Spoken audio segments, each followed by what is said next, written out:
Poor girl demand story. गांव से नए नए शहर आए। राम बहादुर और मीना काम ढूंढ रहे थे। राम बहादुर के गांव का दोस्त हरिया उसे काम दिलवा देता है। मजदूरी का काम मिलने से राम बहादुर बहुत खुश था। इधर मीना ने सड़क के किनारे पटरी पर एक छोटा सा तंबू बनाकर उसमें अपनी गृहस्थी जमा ली थी। एक नन्ही सी बेटी कंचन, जो कि अभी बस 6 साल की थी, उसे कुछ समझ नहीं आ रहा था। नई जगह, इतनी भीड़, ये सब देखकर वो डर रही थी। मीना ने कंचन को अपनी गोद में बिठाया और कहा, बेटा डरो नहीं, हम शहर में आए हैं, यहाँ बहुत पैसा कमाएंगे, तुझे अच्छे से पढ़ाएंगे। ये सुनकर कंचन ने पूछा, माँ हमारा गांव में इतना बड़ा मकान था, उसे छोड़कर यहाँ छोटे से पन्नी के मकान में क्यों आ गए?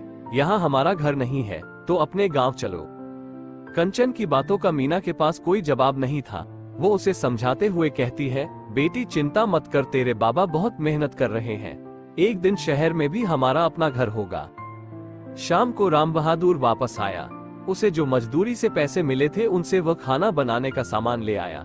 मीना ने वहीं पास में चूल्हा बनाकर खाना तैयार किया। फिर तीनों खाकर अपनी छोटे से तंबू में जाकर सोने लगे। मीना ने राम बहादुर से कंचन की बात की। राम बहादुर ने कहा, अगर सही से काम मिलता रहा और कुछ पैसे बच गए तो किराए पर एक छोटा सा कमरा ले लेंगे। अगले दिन राम बहादुर काम पर चला जाता है। मीना कंचन को लेकर काम ढूंढने निकलती है। अपने तंबू को बंद करके दोनों माँ बेटी पास ही के गली में पहुंच जाती है। मीना कई घरों में झाड़ू पोंछे के काम के लिए कहती है, लेकिन उसे कहीं भी काम नहीं मिलता। इसी तरह एक सप्ताह बीत जाता है। राम बहादुर की कमाई से किसी तरह एक टाइम का खाना बन जाता था। एक दिन मीना और कंचन काम ढूंढने जा रहे थे। एक दुकान के आगे कंचन रुक जाती है। वो एक सुनार की दुकान थी। वहाँ सामने शीशे के शोकेस में एक सुंदर सी चांदी की पायल रखी थी, जिसे देखकर कंचन रुक जाती है। कंचन कहती है, माँ ये मुझे चाहिए, ये छम छम करती पायल पहननी है। मीना उसे समझाती है, बेटा ये तो बहुत महंगी होगी, हमारे पास खाने के भी पैसे नहीं है, ये कहाँ से ले पाएंगे। लेकिन कंचन गुस्सा हो जाती है। वो जिद करने लगती है। मीना उसे किसी तरह समझाकर वापस ले आती है।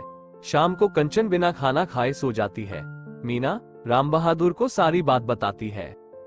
एडवर्टिजमेंट्स। राम बहादुर कहता है, तू चिंता मत कर, यहीं पास बाजार में नकली पायल मिलती है, मैं कल ले आऊंगा, उसे क्या पता लगेगा चांदी की है या नहीं। अगले दिन राम बहादुर शाम को पायल लेकर घर आता है। कंचन बहुत खुश हो जाती है। 2 दिन बाद मीना के साथ कंचन वापस उसी दुकान के आगे से गुजरती है। एडवर्टिजमेंट्स। वहां उसे वही चांदी की पायल दिखती है। कंचन दोनों पायल को मिलाने लगती है। उस चांदी की पायल के सामने अपनी पायल उसे फीकी नजर आती है। कंचन अपनी माँ से कहती है, माँ तुमने मुझे नकली पायल लाकर दी, असली देखो कितनी चमक रही है। मीना ने समझाया, बेटी ये पुरानी हो गई, वो नई है, इसलिए ऐसा लग रहा है। लेकिन कंचन को मीना की बात पर विश्वास नहीं होता। वो फिर से गुस्सा होकर घर आ जाती है। शाम के समय राम बहादुर घर वापस आता है। राम बहादुर कहता है, सुन, मुझे एक जगह काम मिल गया और रहने की जगह भी, साथ ही मेरे सेठ के घर में मैंने तेरे लिए भी बात कर ली है, उनके ही घर में रहेंगे और काम करेंगे। मीना कंचन के सो जाने के बाद राम बहादुर को सारी बात बताती है। राम बहादुर कहता है, चल देखते हैं, पहले ये काम तो हो जाए। अगले दिन तीनों सेठ के घर पहुंच जाते हैं। राम बहादुर सेठ के कारखाने में काम करता था और मीना सेठ के घर में काम करने लगी थी। एक दिन कंचन बाहर बरामदे में बैठी थी। मीना झाड़ू पोंछा लगा रही थी। तभी सेठ जी की बेटी वहां आए। कंचन ने देखा, उसने वही चांदी की पायल पहन रखी थी। उसे देखकर कंचन जोर जोर से रोने लगी। कंचन का रोना सुनकर मीना दौड़कर उसके पास आई। सेठ, सेठानी, राम बहादुर भी वहीं आ गए।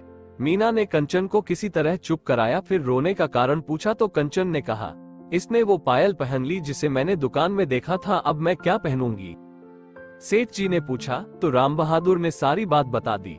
ये सुनकर सेठ जी ने कहा, बच्चे सबके एक जैसे होते हैं, चल मैं इसके लिए तुझे पायल दिला देता हूँ, थोड़े थोड़े पैसे मजदूरी में से कटवा लेना।